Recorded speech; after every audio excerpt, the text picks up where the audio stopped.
প্রতি সপ্তাহে নতুন নতুন ভূতের গল্প দেখতে সাবস্ক্রাইব করুন বাংলা ভূতের গল্প চ্যানেলটিকে। সেই সাথে বেল আইকন প্রেস করতে ভুলবেন না। মহাপিশাচ তুমি জেগে ওঠো, মহাপিশাচ তুমি জেগে ওঠো, মহাপিশাচ তুমি জেগে ওঠো, মহাপিশাচ তুমি জেগে। বন্ধুরা, আজকের এই গল্পটি পাঠিয়েছে শুভঙ্কর ভট্টাচার্য। তার লেখা আরও দুটি গল্পের ভিডিও আমাদের চ্যানেলে আছে। লেখক সম্পর্কিত আরও তথ্য এই ভিডিওর ডেসক্রিপশন বক্সে দেওয়া আছে। পিনাকি একজন সরকারি কর্মচারী, কিন্তু বিভিন্ন বিষয় নিয়ে লেখালেখির উপর তার ভীষণ ভালোবাসা রয়েছে। তার নিজের বাসায় একটি স্টাডি রুম রয়েছে, যেখানে কেবল চারিদিকে বইয়ের সমাহার।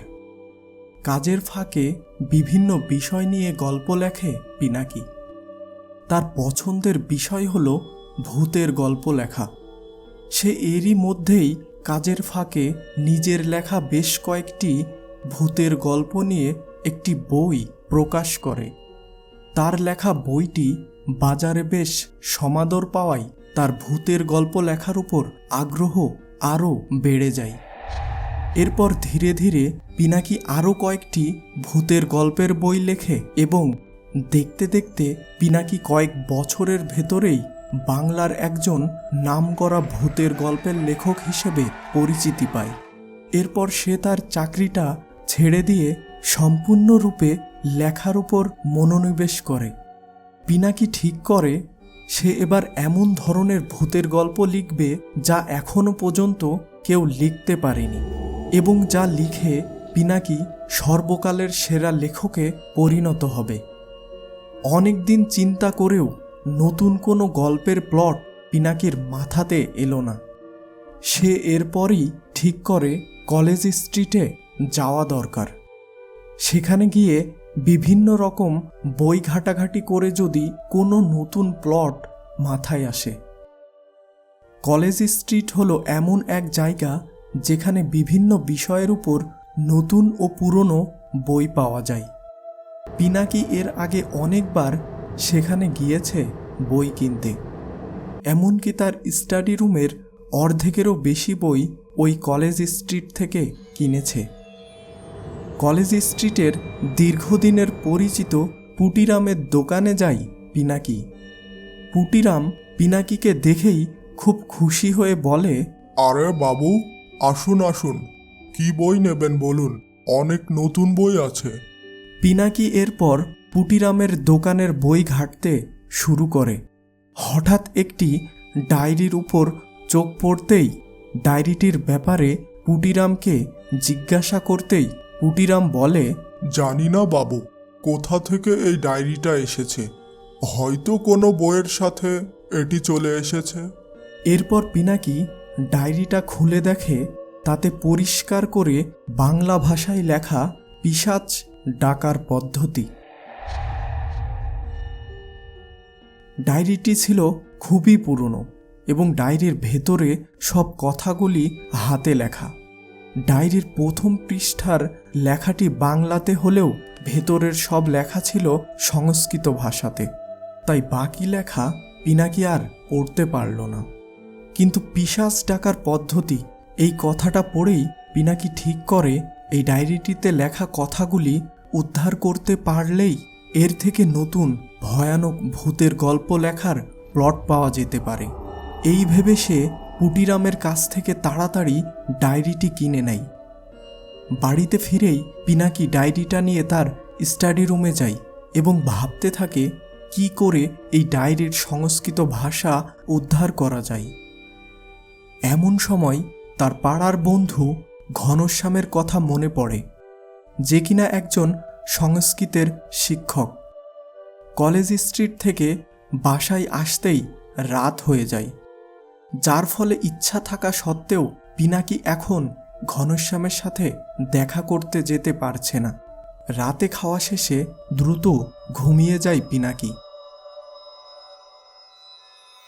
পরের দিন সকালেই পিনাকি যায় ঘনশ্যামের বাড়িতে। ঘনশ্যামের কাছে যেয়ে ডায়েরিটার ব্যাপারে জানাতেই ঘনশ্যাম বলে, এমন ভয়ঙ্কর বিষয় নিয়ে নাড়াঘাটা করা ঠিক নয়, এতে অজানা বিপদ আসতে পারে। দেখ, এই ডায়েরিতে লেখা কথাগুলির মানে উদ্ধার করতে পারলে আমি এর উপর একটি দারুণ ভূতের গল্প লিখতে পারতাম। আর আজকাল তেমন কোনো প্লট খুঁজে পাচ্ছি না ভূতের গল্প লেখার জন্য। যদি তুই এর অর্থ উদ্ধার করে দিতে পারিস তো আমার খুব উপকার হবে। পিনাকির ব্যাপারটা বুঝতে পেরেই ঘনশ্যাম ডায়েরিটি পড়া শুরু করে। পিনাকি লক্ষ্য করে ডায়েরিটির 2 পাতা পড়ার পরেই ঘনশ্যামের চোখে যেন এক ঝিলিক খেলে গেল। গভীর মনোযোগ দিয়ে আরও 10 পাতা পড়ার পর ঘনশ্যাম পিনাকিকে বলে, এতে পিশাচ জাগানোর পদ্ধতি পরিষ্কার করে লেখা আছে।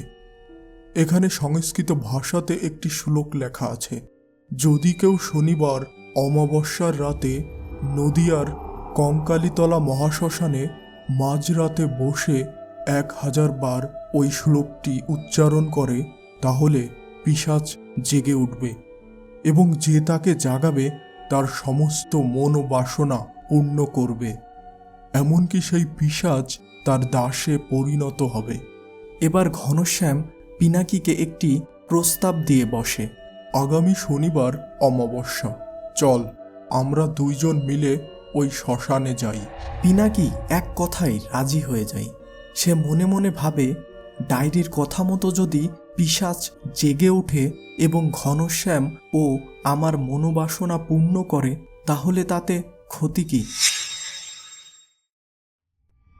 আগের কথা মতো শনিবার মধ্যরাতে কঙ্কালীতলা মহাশ্মশানে পিনাকি ও ঘনশ্যাম উপস্থিত হয়। শ্মশানের চারিদিকে কোনো প্রাণীর চিহ্ন নেই, কেবলমাত্র অন্ধকার আর অন্ধকার।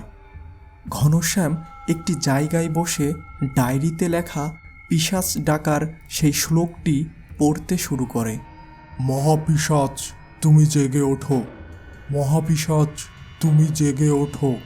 পিনাকি একটু দূরের একটি তেঁতুল গাছের কাছে দাঁড়িয়ে সব কিছু দেখছে।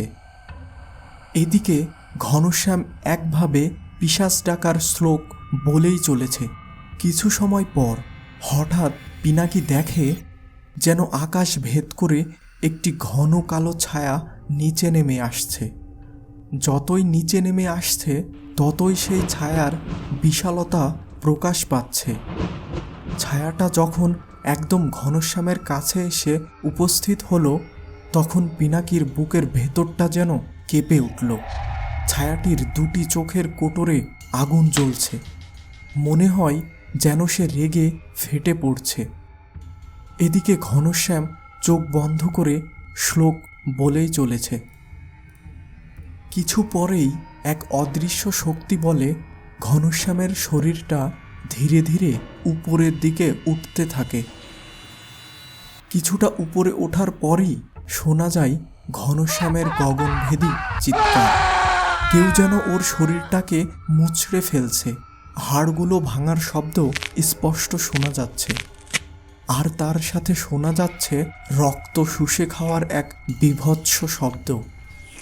যেন মনে হচ্ছে কোনো বিশাল জন্তুর বহুদিনের খিদে কেউ আজ পূরণ করছে।